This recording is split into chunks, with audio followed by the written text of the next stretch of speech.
యుద్ధ విమానాలు నడిపి శత్రు దేశాల మీద బాంబుల వర్షం కురిపించిన కెప్టెన్ ఉత్తమ్ కుమార్ రెడ్డి కాంగ్రెస్ పార్టీని ఎలా నడపగలుగుతున్నారు? ఏడాది పదవీ కాలంలో ఆయన ఎలాంటి కష్ట సుఖాలను కాంగ్రెస్ పార్టీలో అనుభవించారు? కాంగ్రెస్ పార్టీలో సీనియర్లను ఆయన సంతృప్తి పరచగలుగుతున్నారా లేదా? కాంగ్రెస్ పార్టీలో క్రమశిక్షణను ఒక దారికి తీసుకురావాలన్న ఆయన ప్రయత్నం ఫలిస్తుందా లేదో ఆయన అడిగి తెలుసుకుందాం. Sir, welcome to face to face. Sir, మీరు ఏడాది అయింది పదవి తీసుకొని. ఈ ఏడాది కాలంలో మీరు చూసిన కొన్ని అంశాలు, అంటే చాలామందిని చూసింటారు నాయకులని పదవులు పంచే విషయంలో కానీ, ఎమ్మెల్యే వెళ్ళడంలో కానీ, సీనియర్ల విషయంలో కానీ, వాటికి సంబంధించిన విషయాలన్నీ కూడా మీకు అనిపించినవి మొత్తం కాకపోయినా కొంతైనా చెప్పే ప్రయత్నం చేద్దాం సార్. సార్, మీరు బేసిక్గా కెప్టెను యుద్ధ విమానాలు నడిపారు. యుద్ధ విమానాలు నడపడం కష్టమా, కాంగ్రెస్ పార్టీని నడిపించడం కష్టమా? అయితే నేను ఎప్పుడప్పుడు జోక్గా అంటుంటాను, మరి అత్యంత క్రమశిక్షణ ఉన్న ఇండియన్ ఎయిర్ ఫోర్స్లో పనిచేసి కొంత క్రమశిక్షణ తగ్గి ఉన్న రాజకీయ జీవితంలో కొంత ఇబ్బంది పడుతున్న మాట. అంటే ఇబ్బంది అంటే ఇది కొద్దిగా వేరే క్రమశిక్షణ ఆ స్థాయిలో ఉండదు కాబట్టి వేరే అనుభవం ఇది. కానీ నిజంగా భారతదేశానికి స్వాతంత్ర్యం తీసుకొచ్చిన కాంగ్రెస్ పార్టీ కొన్ని దశాబ్దాల పాటు భారతదేశానికి ఈరోజు ప్రపంచ దేశాల్లో అగ్రగామిగా నిలవడానికి బేసిక్ చర్యలు తీసుకున్న కాంగ్రెస్ పార్టీ, తెలంగాణ రాష్ట్రం ఇచ్చిన కాంగ్రెస్ పార్టీ, ఆ పార్టీకి రాష్ట్ర అధ్యక్షునిగా ఉండడం ఇది నా అదృష్టంగా నేను భావిస్తున్నాను. మీరు చెప్పినట్టుగా ఇందాక ఆ క్రమశిక్షణ అనేది ఉంటే దీనికి ఈ పార్టీకి ఇంకా భవిష్యత్తు ఎక్కువగా ఉండేదేమో. నో, అది కాంగ్రెస్ పార్టీయే కాదు, రాజకీయాల్లోనే ఏ పార్టీలో అయినా కొంత మరింత క్రమశిక్షణగా పద్ధతిగా ఉంటే బాగుండేదని చెప్పి నా అభిప్రాయం. ఇది కాంగ్రెస్ పార్టీకి ఒక్కడానికే పరిమితం కాదు. ఈరోజు మీరు ఈ దేశంలో కానీ ఈ రాష్ట్రంలో కానీ చూస్తున్న ఏ రాజకీయ పార్టీలైనా ఏ సందర్భంగా అయినా మరి ఓకే, ఇది పాలిటిక్స్ మన దేశంలో ఒక తీరు ఉండడంతో ఒక విధంగా ముందు పోతుంది. కానీ ఉన్న లిమిటేషన్స్లో కాంగ్రెస్ కుటుంబంలో ఉండడం నాకు ఇది ఒక అద్భుతమైన అనుభవంగా భావిస్తున్నాను. నిజంగా నెహ్రూ, గాంధీ కుటుంబాల నాయకత్వంలో జాతీయ స్థాయిలో కాంగ్రెస్ పార్టీ ఒక సూపర్ పవర్గా ఎమర్జ్ కావడం ఇది కాంగ్రెస్ పార్టీ యొక్క చొరవ వల్ల నేను మనం చేస్తున్నాను. అదేవిధంగా తెలంగాణ రాష్ట్రంలో రాష్ట్రం ఏర్పాటులో కానీ రాష్ట్రం డెవలప్మెంట్లో కానీ ఈరోజు మనం హైదరాబాద్ నగరం ఈ స్థాయిలో చూస్తున్నామంటే కాంగ్రెస్ పార్టీ వల్లనే. కాంగ్రెస్ పార్టీ సంస్థాగత విషయంలో మీరు అన్నట్టుగా క్రమశిక్షణ ఎంత ఉండాలో అంత ఉంది. అధ్యక్షుడు నిర్ణయాలని ప్రశ్నిస్తారు. అయితే ఒకటేంటంటే ఇతర కుటుంబ పార్టీలాగా టీఆర్ఎస్ లాగానో, తెలుగుదేశం పార్టీ లాగానో, జగన్ పార్టీ లాగా ఇది ఒక కుటుంబ పార్టీ కాదు. ఇది నిజంగా ప్రజాస్వామ్యం పార్టీ. ప్రజాస్వామ్యం ఉన్న పార్టీ ఏ పార్టీలో అయినా ఏ సంస్థలో అయినా కొన్ని వివిధ అభిప్రాయాలు ఉంటాయి. ఏ అంశం మీద అయినా ఒక నలుగురితో కూర్చొని చర్చించి మరి అందరి అభిప్రాయం క్రోడీకరించి ఒక అభిప్రాయంతో ముందుకు పోవాల్సి వస్తుంది. తప్పనిసరిగా ఆ విధంగా తెలంగాణలో కాంగ్రెస్ పార్టీ అదే విధంగా ముందుకు పోతుందని చెప్పి మీరు చెప్పినట్టుగా అందరితో చర్చించి క్రోడీకరించుకొని చేసుకున్న నిర్ణయాలనే తప్పుబట్టే పరిస్థితి ఉంటుంది. నిన్నగాక మొన్న చూస్తే వి హనుమంతరావు సీనియర్ మోస్ట్ నాయకుడు, ఆయన పీసీసీ ప్రెసిడెంట్గా చేశారు, ఇప్పుడు సీనియర్ మోస్ట్ రాజ్యసభ సభ్యుడు కూడా. కోమటిరెడ్డి వెంకటరెడ్డి మాజీ మంత్రి, ఆయన వేరే వాళ్ళ భుజాల మీద తుపాకీ పెట్టి కాల్చే పరిస్థితి కాంగ్రెస్ పార్టీలో ఉంది. దాన్ని ప్రజాస్వామ్యం అని మీరు ఎలా సమర్థించుకుంటారు? సరే, అదేదన్నా అక్కడో ఇక్కడో ఎవరన్నా వ్యక్తిగత అభిప్రాయాలు వాళ్ళు వ్యక్తపరిస్తే అది అధిష్టానం దృష్టికి తీసుకెళ్ళి వాళ్ళు సరే ఏ విధంగా నిర్ణయం తీసుకుంటే అది వాళ్ళకు వదిలేస్తున్నాం. కానీ by and large 95 to 99% Congress party leaders, కార్యకర్తలు అందరూ కూడా ఒకే తాటిపై ఉన్నాం. ఏ విషయంలో అయినా అందరం కూర్చొని ఉమ్మడి నిర్ణయం తీసుకుంటాం. అంటే చిన్న చితక నాయకుల మీద చూపించే ఆగ్రహాన్ని పీసీసీ అని మీరు కానీ మొన్న పెద్ద నాయకుల మీద చూపించట్లేదు అనేది ఒకటి. కనీసం షోకాజ్ నోటీస్ కూడా అడగలేకపోతున్నారు, భయపడతా ఉన్నారు అనేది. అలాంటి భయం ఉన్న మీలో ఉందా? ఈ పెద్ద నాయకులు అంటే నా పదవికి మాకేమీ భయం లేదు. అది అందరూ క్రమశిక్షణ విషయంలో అందరికీ ఒకటే వర్తిస్తుంది. సరే, కొంతమంది విషయంలో అది ఏఐసిసి చర్యలు తీసుకోవాలి కాబట్టి వాళ్ళ దృష్టి సార్ తీసుకు మొన్న చూసాం సార్ ఒకలాభరణం కృష్ణమోహన్ కాంగ్రెస్ పార్టీ నుంచి టీఆర్ఎస్ జరుగుతున్నాం ఆ చిన్న ఆర్టికల్ రాశారని అందరూ ఆగ్రహించి అతనికి నోటీస్ కూడా ఇచ్చారు ఒక బీసీ నాయకుడు. అదే కోమటిరెడ్డి వెంకటరెడ్డి ఏకంగా మీరు పార్టీ మొత్తం కూర్చొని మీరు పిసిసి ప్రెసిడెంట్గా సిఎల్పి నాయకుడిగా జానారెడ్డి మండల నాయకుడిగా సబ్బీర్ అలీ అందరూ కూర్చొని మనము వెళ్ళకూడదు ఈ పవర్ పాయింట్ ప్రజెంటేషన్గా నిర్ణయం తీసుకున్నాక దాన్ని తప్పుపడుతూ అదే ఓహో అద్భుతం అన్నారు. ఆయనకి ఎందుకు మీరు కనీసం షోకాజ్ నోటీస్ కూడా ఇవ్వలేకపోయారు? విషయాన్ని అధిష్టానం దృష్టికి తీసుకొచ్చావు. అదేవిధంగా ఆయన కూడా క్లారిఫికేషన్ ఇచ్చాడు. అది ఆ పవర్ పాయింట్ ప్రజెంటేషన్లో ఆ ప్రజెంట్ చేసిన విధానం అన్నాడు కానీ కతిమ్మ విషయాల్లో ఏం మాట్లాడలేదు. అది సరే ఏమున్నా పార్టీ ఒక అందరి గురించి ఆలోచన చేసి ఒక నిర్ణయం తీసుకుంటారు. మీకు తెలిసే ఉంటుంది కోమటిరెడ్డి గారు ఆఫ్ ద రికార్డులో మీడియా ముందు ఏం మాట్లాడుతూ ఉన్నారు. పొన్నాల లక్ష్మిని పెట్టడమే తప్పు, ఒక తప్పు. రెండోది ఈ ఉత్తమ్ కుమార్ రెడ్డికి ఇవ్వడం అనేది ఇంకొక తప్పు. సోనియా గాంధీ తప్పు చేశారు అని ఆయన అంటూ ఉన్నారు.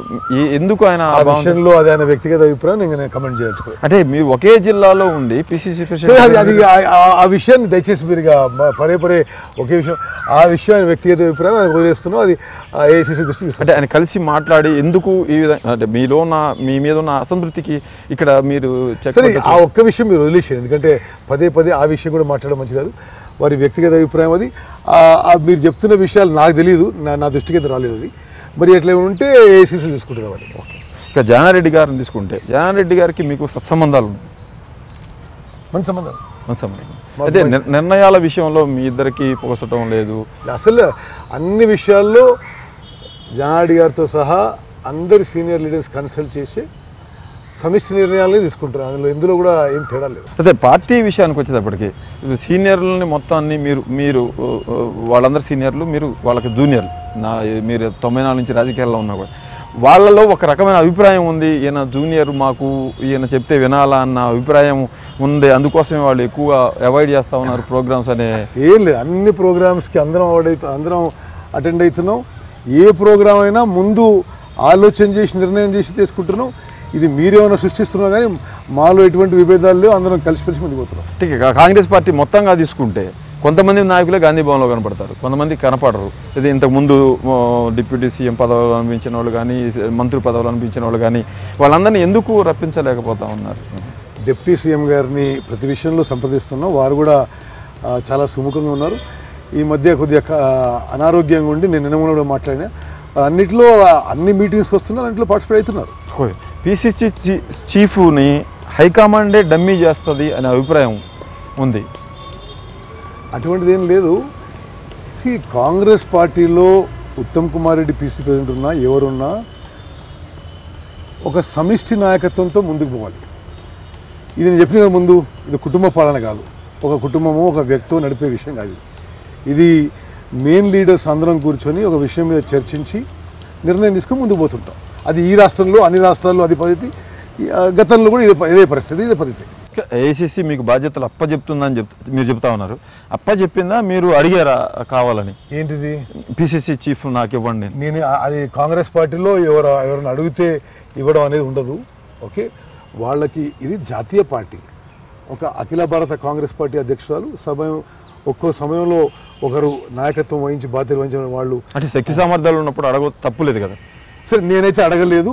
అండ్ ఇది కాంగ్రెస్ పార్టీలో ఒక కాంగ్రెస్ పార్టీ కాదు, బీజేపీలో అంటే బీజేపీలో లక్ష్మణ్ పోయి అడిగిండనా లేదా కిషన్ రెడ్డిని తీసేయాలన్నా మరి ఇది రైట్. కొంతకాలం కొంత ఉంటారు, ఇంకో కొంతకాలం కొంత ఉంటారు. అదే అలా బయట మీ పార్టీలో కొంతమంది నాయకులు ప్రచారం చేసేదంటే ఉత్తమ్ కుమార్ రెడ్డికి బాగా హైకమాండ్తో సత్సంబంధాలు ఉన్నాయి, పార్టీని నాకు అప్పచెబితే ఎంత ఖర్చు అయినా పెట్టుకొని నడిపిస్తాను నేను అని చెప్పారు, అందుకోసమే బాధ్యతలు అప్పచెప్పింది హైకమాండ్ అనేది ఉంది. అది వాస్తవం కాదు.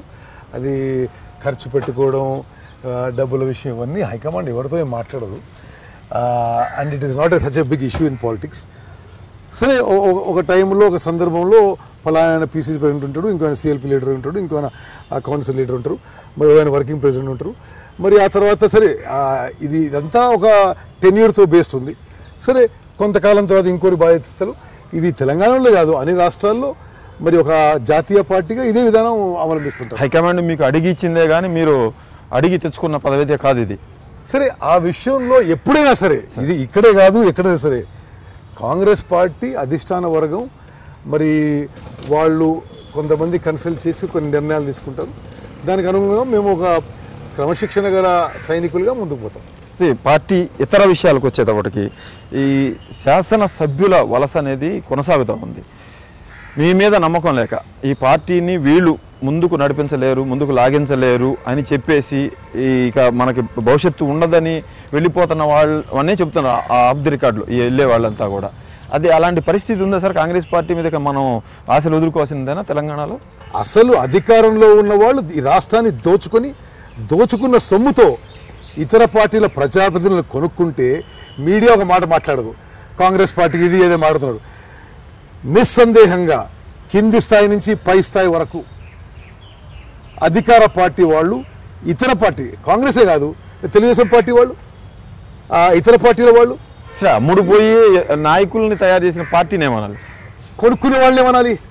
అమ్ముడు పోతుంటే కొనుక్కున్న వాళ్ళని ఏమనాలి? మీడియా వాళ్ళు ఎందుకు పాయింట్అవుట్ చేయరు వీళ్ళు ఇట్లా దోచుకు తింటూ కొనుక్కుంటున్నారని? సో మీడియా పాయింట్అవుట్ చేస్తుంది, కానీ మనం తయారు చేసుకున్నప్పుడు నాయకులు మీరు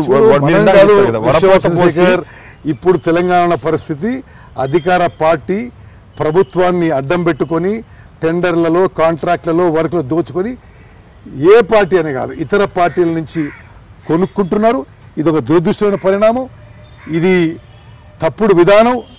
ఈ విధానాన్ని కూడా కొంత కాలక్రమేణా సరైపోతాయి. ఇది ఎక్కడ మరి మీరు చెప్పేదానికి ప్రజా మద్దతు మీకు రావడం లేదు. మీరు ఈ 2 ఏళ్ల నుంచి చంద్రబాబు నాయుడు గారికి వైఎస్ఆర్సీపీ ఎమ్మెల్యే ఎందుకు పోతున్నారండి? ఆంధ్రాలో ఉద్యమాలు చేశారు, మీరు చెప్పారు. చంద్రబాబు నాయుడు గారికి వైఎస్ఆర్సీపీ ఎమ్మెల్యేలు ఎందుకు పోతున్నారు? మీ దగ్గర ఎలా పోతా ఉన్నారు, వాళ్ళ దగ్గర మీరు చెప్పే భాషలో మీరు చెప్తా ఉన్నారు, వాళ్ళ అభివృద్ధి అనే వాళ్ళు చెప్తా ఉన్నారు. లేదు, అది కేవలం అక్కడైనా ఇక్కడైనా అధికారం కోసం డబ్బుల కోసం కకృతి పడిపోతున్నారు. అధికారాన్ని దుర్వినియోగం చేసుకొని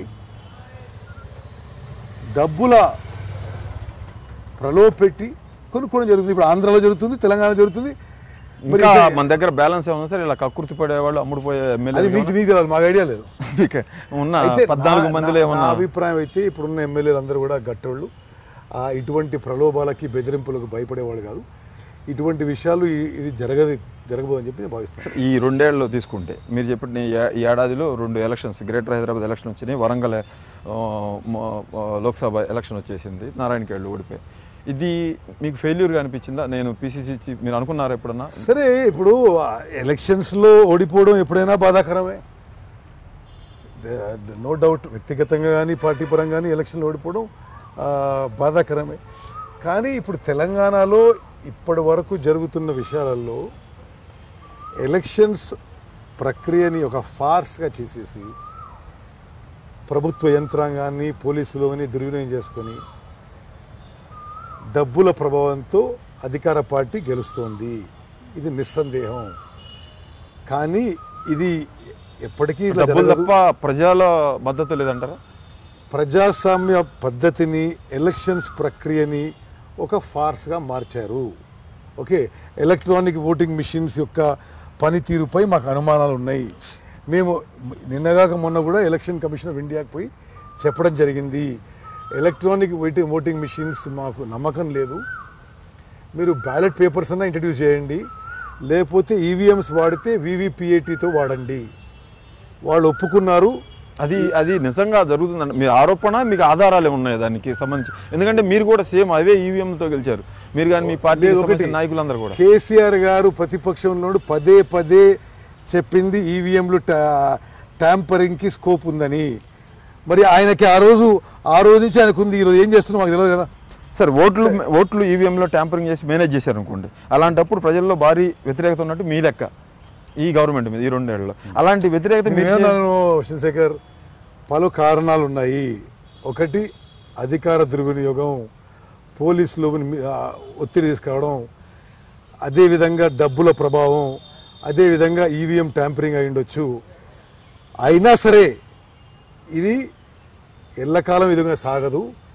వీళ్ళది ఇక పతనం మొదలైంది. వీళ్ళు మాటలు చెప్పి ఏమీ పనులు చేయడం లేదని చెప్పి ప్రజలకి స్పష్టంగా అవుపడుతుంది. మరో 6 నెలలు సంవత్సరంలో ఇంకా ప్రజల్లో కూడా చైతన్యం పెరుగుతుంది. వచ్చేసారి తెలంగాణలో కాంగ్రెస్ పార్టీ అధికారంలోకి రాబోతుందని చెప్పి మా సంపూర్ణ విశ్వాసం. మన నమ్మకం. అంటే మనకి ప్రతిసారి కూడా కొలమానాల్లాగా వస్తున్నాయి మధ్యలో ఈ లోకల్ బాడీ ఎలక్షన్ కానీ బై పోల్స్ కానీ వీటిలో రిఫ్లెక్ట్ అయ్యేదని మీరు తీసుకోవట్లేదు. ప్రజల్లో వ్యతిరేకత ఉందని పదే పదే మాట అనడం తప్పితే. సరే మేమంటున్నాం, మీరు ఇప్పుడు ఏ విషయంలో అయినా కొంత సైంటిఫిక్గా కొంత లోతుగా ఆలోచిస్తే సమాజంలో ఏ వర్గాలు సంతృప్తిగా ఉన్నారు? చాలా లక్షల్లో ఉద్యోగాలు వస్తున్నా అనుకున్న నిరుద్యోగులు విద్యార్థులు చాలా సంతృప్తిగా ఉన్నారు. ఇది వాస్తవా కాదా? మీరు వాళ్ళందరినీ మీరు కూడగట్టలేకపోతున్నారు కదా. ఉస్మానియా యూనివర్సిటీ కాకతీయ పోయి అడగండి, ఎందుకు కూడగట్టలేకపోతున్నాం? ఉంది నిన్నగా మీరు కరువు గురించి చేశారు, మీ నాయకులు తప్పితే వేరే రైతు అనేవాడు ఎక్కడ చూడండి. కరువుకి వ్యతిరేకం చేసిన ధర్నాలు మంచిగా జరిగాయి, ప్రజల్లో కూడా తప్పనిసరిగా అదే భావన ఉంది. అదేవిధంగా తెలంగాణలో టీఆర్ఎస్ పార్టీ వచ్చిన దాకా వ్యవసాయం చాలా విపరీత సంక్షోభంలో జరిపోయింది. 4 పంటలు రైతులు నష్టపోయారు. ఇప్పుడు రైతుకు ఉపాధి లేదు, రైతులు ఆత్మహత్య చేసుకుంటున్నారు. నేను ముందు చెప్పినట్టుగా విద్యార్థులకు ఉద్యోగాలు లేవు. మరి ఎవరు సంతృప్తిగా స్పందించట్లేదు? మీరు చెప్పినట్టు ఎందుకు స్పందించట్లేదు? చాలా డీప్గా కోపం ఉండి తప్పనిసరిగా సరి అయిన సమయంలో సరి అయిన విధంగా స్పందిస్తారు. అంటే మీరు కూడగట్టలేకపోతున్నారు అనుకోవచ్చా? కాంగ్రెస్ పార్టీలో 100 మంది నాయకులు ఉంటారు, వీళ్ళలో ఒకళ్ళకి ఉంటే వాళ్ళకి పడదు, ఒకళ్ళ మాట ఉండదు. మిమ్మల్ని నమ్మి ఉత్తమ్ కుమార్ రెడ్డిని నమ్మి రావాలా, జానారెడ్డి రెడ్డిని నమ్మి రావాలా, షబీర్ అలీని నమ్మి రావాలా అని ఒక నమ్మకాన్ని మీరు కలిగించగలుగుతారా మీ టెన్యూర్లో? ఇది జాతీయ పార్టీ. ఓకే, బీజేపీలో కిషన్ రెడ్డి లక్ష్మణ్ ఇదా, కాంగ్రెస్ పార్టీ సోనియా గాంధీ గారి నాయకత్వం కింద పనిచేస్తున్నారు. తప్పనిసరిగా అందరూ సోనియా గాంధీ మీరు పార్టీ ప్రెసిడెంట్గా ఉన్నప్పుడు, ఒక యూనిట్కి మీరు ప్రెసిడెంట్గా ఉన్నప్పుడు దానికి బాధ్యత తీసుకొని ఇది పార్టీ నాకు హైకమాండ్ అధికారం అప్పచెప్పింది, నేను చెప్పినట్టు అంటే మీరు అందరితో మాట్లాడతారు, చెప్పినట్టు వినండి అని మీరు ఎందుకు చెప్పలేకపోతా ఉన్నారు? తప్పనిసరి చెప్తున్నాం. కానీ పదే పదే మీరు బతిలాడుతున్నారు, క్రమశిక్షణ తప్పొద్దు, క్రమశిక్షణ తప్పితే కఠిన చర్యలు ఉంటాయని మీరు ఏదో మరి నా నోట్లో మాటలు పెట్టదలుచుకున్నారు. అందరం కలిసిమెలిసి మంచిగా ఉన్నాం, క్రమశిక్షణ బాగానే ఉంది, ముందుకు పోతున్నాం, ప్రధాన ప్రతిపక్షగా మా బాధ్యత మేము నెరవేరుస్తున్నాం. Okay, we're moving forward well. High command మీకు బాధ్యతలు అప్పచెప్పినప్పుడు మొత్తాన్ని హోల్డ్లోకి తీసుకొని మీరే ఫోకస్డ్గా కార్యక్రమాలు జరపలేకపోతున్నారు. మీరు ప్రతిదానికి కూడా ఆయన అడగకపోతే ఫీల్ అవుతాడు, అది నువ్వు అంటే ఏమంటావు, ముందే ఉన్నావు, అందరిని కలుపుకోతలే ఉన్నావు, ఇప్పుడు నువ్వు ఫోకస్ కాలేదు, కలుపుకుపోతున్నారు. పోయే సమయంలోనే మొత్తాన్ని మీరు కన్ఫ్యూజ్గా ఉండి అందరినీ అడగకపోతే ఏమంటారో అని చెప్పేసి నో కన్ఫ్యూజన్. ఈ ప్రెజెంటేషన్ సంబంధించి వచ్చి మీరు ఇవ్వాలనేది గట్టి నిర్ణయంతో ఉన్నారు. మీరు దానికి సంబంధించి సీనియర్లని మాజీ వాళ్ళందరినీ కలిశారు, గట్టిగా ఉన్నారు. ఈ ఇరిగేషన్ ప్రెజెంటేషన్ ఎందుకు ముందుకు రాలేకపోయారు? ముందుకు పోతున్నది డెఫినెట్గా. It is a very long exercise. Everyday మేము ఎక్సర్సైజ్ చేస్తున్నాము. ఆ గూగుల్ మ్యాప్స్, ప్రాజెక్ట్స్, గతంలో జరిగిన విషయాలు, ఇప్పుడు జరుగుతున్న విషయాలు, నీటి కేటాయింపులు, హైట్స్, ఒక డీటెయిల్ ఎక్సర్సైజ్ చేస్తున్నాం. తప్పనిసరి చేయబోతున్నాం. అప్పుడు ఈ రోజుకు చూస్తే నెల ఒక రోజు అయింది. అవునమ్మా, ఇప్పుడు కేసీఆర్ 2 నెలలు తీసుకున్నానికి చేయడానికి మొత్తం గవర్నమెంట్ యంత్రాంగం పనిచేస్తూ he took so long. We're preparing for it and ఇచ్చినప్పుడు కరెక్ట్గా గట్టిగా ప్రెజెంటేషన్ ఉంటుందా? ప్రెజెంటేషన్ అనేది ఎస్, ప్రిపేర్ అవుతున్నాం. ప్రిపేర్ అవుతున్నారు అంటే 4 రోజులు అయింది, ఇక ఉండదు. కాంగ్రెస్ పార్టీలోనే కొంతమంది పెద్దలు గవర్నమెంట్ తోటి లాలూచి పడి అండర్స్టాండింగ్తో ఉండి దీన్ని నీరు గారుస్తున్నారు అనేది ఏమన్నా మీ దగ్గర సమాచారం ఉందా? నాకేం సమాచారం లేదు. అందరం గట్టిగానే ఉన్నాం. ఉత్తమ్ కుమార్ రెడ్డి ఉన్నంత ప్లెయిన్ గా మిగతా నాయకులు ఉండటం లేదు, వెనక షేక్ హ్యాండ్స్ ఇస్తున్నారు అనేది ఉంది. ఏం లేదు, అందరం కలిసిమెలిసి ఉన్నాం. షేక్ హ్యాండ్ ఎవరికి ఇస్తున్నాం, వెనకాల ఎవరికి ఇస్తలేదు. కానీ అసెంబ్లీలో జరుగుతున్న చర్చల సందర్భంగా కూడా మీరు కొద్దిగా అసంతృప్తిగా ఉన్నారు. జానారెడ్డి లాంటి వాళ్ళు చేస్తున్న కామెంట్లు కానీ మీరు ఏమి అనలేకపోతున్నారా అనేది ఉంది. ఏమీ అసంతృప్తి లేదు. అందరం పరస్పరం మంచి భావంతో, మంచి ఫ్రెండ్షిప్తో, గౌరవంతో, మర్యాదలతో ఉంటున్నాం. కాంగ్రెస్ పార్టీలో అంతా సజావుగా ఉంది, అందరం మంచిగా ఉన్నాం, ముందుకు పోతున్నాం, అంత హ్యాపీగానే ఉన్నాం. ప్రధాన ప్రతిపక్షం మా బాధ్యత నెరవేరుస్తున్నాం. వచ్చేసారి గెలిచి గవర్నమెంట్ ఫామ్ చేస్తాం. సరే, ఈ ప్రజాభిప్రాయానికి సంబంధించి మీరు ఇందాక ఒక లిస్ట్ చెప్పారు, ఏ రంగాలు, ఏ వర్గాలు అసంతృప్తిగా ఉన్నాయి అనే విషయం గురించి. పాలేరు ఉప ఎన్నిక జరుగుతుంది, టీడీపీ కూడా ఎప్పుడు లేని విధంగా మీకు మద్దతు పలికింది, ఆ విషయంలో సక్సెస్ అయ్యారు. వైసీపీ కూడా మద్దతు పలికి సక్సెస్ అయ్యారు. ఇంతమంది 2 పార్టీలు, పెద్ద పార్టీలు, గతంలో 47,000 ఓట్లు వచ్చిన టీడీపీ, కొద్దిగా గొప్ప ఓట్ బ్యాంక్ ఉన్న వైసీపీ అందరూ మద్దతు పలికిన సందర్భంలో మీరు విజయం సాధిస్తారా? తప్పనిసరిగా పాలేరు గెలుస్తాం. పాలేరుని గెలుస్తామని కదా సార్, అంటే మీ రెగ్యులర్గా చెప్పేది కాకుండా రెగ్యులర్ చెప్పేది ఏంటిది? రిజల్ట్స్ వచ్చే వరకు గెలుస్తామని చెప్పడం కాకుండా దానికి మీరేమన్నా దాన్ని ప్రజాభిప్రాయాన్ని ఈ గవర్నమెంట్ మీద వచ్చే అభిప్రాయంగా తీసుకుంటారా? చూడండి, పాలేరు ఎన్నికల్లో కాంగ్రెస్ పార్టీ గెలుస్తుంది. రైతుల్లో తీవ్రమైన వ్యతిరేకత ఉన్నది. దళితుల్లో 3 ఎకరాల పొలం ఇవ్వలేదని చెప్పి కోపంగా ఉన్నారు. గిరిజనులకు 12% రిజర్వేషన్ ఇవ్వలేదని కోపంగా ఉన్నారు. ముస్లింలకి 12% ఇవ్వలేదని కోపంగా ఉన్నారు. విద్యార్థులకు ఉద్యోగాలను కోపంగా ఉన్నారు. పాలేరులో టీఆర్ఎస్ పార్టీకి ప్రజలు బుద్ధి చెప్పబోతున్నారు. అక్కడ మీరు ఓడిపోతే ఇవన్నీ అబద్ధం అని ఒప్పుకుంటారా? ప్రజలు నమ్మటం లేదు. ఓడిపోయిన హామీలు కూడా గెలుస్తూ అంటున్నాం, ఓడిపోతే ఇప్పుడు మాట్లాడదాం. హామీలు అంటే ఇంకా కూడా టీఆర్ఎస్ మీద నమ్మకం ఉంది అనుకోవచ్చు కదా ఓడిపోతే. మీరు చెప్పిన అబద్ధాలు ఇప్పుడు మీరు how can you be hypothesis ఎట్లా మాట్లాడతాం మనం? ఈ తప్పనిసరిగా పాలేరు గెలుస్తున్నాం. మరొక ఆలోచన మీద స్పందించదలుచుకోలేదు. రెఫరెండంగా తీసుకుంటారా ప్రభుత్వం మీద? ప్రజల్లో వ్యతిరేకత ఉన్నది. కాంగ్రెస్ పార్టీ మంచి అభ్యర్థిని పెట్టాం, సమిష్టి కృషితో పనిచేస్తాం, గెలుస్తాం. రెఫరెండంగా అయితే దాన్ని తీసుకునే పరిస్థితులు లేదు. పాలేరు ప్రజాభిప్రాయాన్ని తీర్పుని అరే నేను చెప్పేది ఏమన్నట్టు రెఫరెండం అంటున్నావు, నేను ప్రజల్లో వ్యతిరేకత ఉందంటున్నా, కాంగ్రెస్ పార్టీ గెలుస్తూ అంటున్నా. రెఫరెండమేనా? అరే నువ్వు రెఫరెండం అని తీసుకో, నేను అంటున్నది జవాబు తీసుకోండి. మీరు అడిగే ప్రజల్లో వ్యతిరేకత ఉన్నది, కాంగ్రెస్ పార్టీ మంచి క్యాండిడేట్ పెట్టింది, పాలేరులో గెలవబోతున్నాము. ఓకే, పార్టీకి సంబంధించి మిగతా విషయాలకు వస్తే ఈ పిసిసి కమిటీలు ఇవి ఎప్పుడైపోతుంది? ఇప్పుడు vice presidents, general secretaries, executive committee వేయడం జరిగింది. నేను ఇప్పుడు కసరత్తు చేస్తున్నాం. కార్యదర్శులు, అధికార ప్రతినిధులు ఒక వారం 10 రోజులు వేస్తాం. అదేవిధంగా జిల్లా కాంగ్రెస్ కమిటీలను కూడా ఇమీడియట్గా పూర్తి స్థాయిలో ఏర్పాటు చేయవలసిన ఆదేశాలు ఇచ్చాం. జిల్లా కాంగ్రెస్ కమిటీస్ అయినాక మండల్ కాంగ్రెస్ కమిటీస్ కూడా వేయబోతున్నాం. ఇప్పుడు చెప్పే కొత్తగా వేయే పోస్టులు కూడా భారీ సంఖ్యలో ఉంటాయా సార్? ఈ సెక్రటరీలు అదే ఇప్పుడు ప్రతిపక్షంలో ఉన్న వాళ్ళు ప్రతిపక్షంలో ఉన్నప్పుడు మరి అందుబాటులో ఉన్న వాళ్ళు పనిచేయడానికి ముందుకు వచ్చిన వాళ్ళందరూ కూడా కలుపుకొని తీసుకుపోయి పనిచేస్తాం. అందుబాటులో కంటే కోటాలు వాటాలతోటి నాయకుడు నాకు కోటాలు లేదు, వాటాలు లేదు. ఎస్, అన్ని మేమేమో ఇప్పుడు కులాలకి కుటుంబాలకు చెందిన పార్టీలను కాదు మేము. టీఆర్ఎస్, టీడీపీఓ, వైఎస్ఆర్, మేము అన్ని సామాజిక వర్గాలను కలుపుకొని తీసుకునే పార్టీ కాబట్టి అందరినీ కలుపుకుపోయి తీసుకుపోతాం. కలుపుకోపోవడమా వాళ్ళ నాయకులు అసంతృప్తి చెందకుండా ఉండడం కోసం? నాయకుల అసంతృప్తి ఇవన్నీ అదేనో మీరు అంటున్నారు, కానీ పనిచేసే వాళ్ళు సామాజిక వర్గాలు అన్నీ తీసుకొని ముందుకు పోతాం. ఓకే, ఇప్పుడు 1 year అయిపోయింది మీ పిసిసి చీఫ్ పదవీ కాలం. ఇక ఎన్ని రోజులు ఉంటుంది సార్? మీరు ఎన్ని రోజులు పిసిసి చీఫ్? అది మీరు ఆ ప్రశ్న సరైనది కాదు. అంటే 2019కి మీరు మళ్ళీ గెలుస్తామని చెప్పారు కదా, మీరే కాన్ఫిడెన్స్ ఉంటుంది కదా మీకు, మీ 1 yearలో చూశారు, మీకు మీరు జీనియస్ ఇవన్నీ అంచనా వేస్తూ ఉంటారు కాబట్టి. PCC president is tenure based. Okay, PCC president tenure ప్రకారం నేను కొనసాగుతాను. అంటే బాగా పనిచేస్తే మిమ్మల్ని కొనసాగించే ఎక్కువ అవకాశం ఉంది కదా. ఇప్పుడు అవన్నీ మనం ఇప్పుడు ఇది భవిష్యవాణి జ్యోతిష్యం కాదు కదా. నేను చెప్తున్నాను, కాంగ్రెస్ పార్టీ కాన్స్టిట్యూషన్ ప్రకారం ఒక టెన్యూర్ ఉంటుంది. ఆ టెన్యూర్ ప్రకారం మనం కొనసాగుతాం. Okay sir, thank you. Face to ఫేస్కి వచ్చి మీ మనసులో భావాలని కొన్నైనా చెప్పారు, మిగతా చెప్పకపోయినా కూడా. ఓకే, ఇది ఉత్తమ్ కుమార్ రెడ్డి గారితో ఫేస్ టు ఫేస్. అది పార్టీకి సంబంధించి అయితే ఆయన పూర్తిగా కాన్ఫిడెన్స్తో ఉన్నారు, పూర్తిగా వాదిస్తూ ఉన్నారు. తమ పార్టీ నాయకులు తీరును కానీ ఎవరు పార్టీకి వ్యతిరేకంగా పనిచేయటం లేదు, అందరూ కలిసికట్టుగానే ఉన్నాయి. ఒకళ్ళిద్దరితో ఇబ్బంది ఉన్నా కూడా అవన్నీ సర్దుకుపోతాయి. పార్టీ మీద పూర్తి హోల్డ్ ఉంటుంది. 2019 తిరిగి కాంగ్రెస్ పార్టీ అయితే అధికారంలోకి వస్తుంది. ఏది చేసినా కూడా కాంగ్రెస్ పార్టీ ఒక ఫ్యామిలీ, ప్రజాస్వామ్య స్ఫూర్తితోటి ప్రజాస్వామ్య పద్ధతిలోనే చేస్తానని ఉత్తమ్ కుమార్ రెడ్డి చెప్తున్నారు.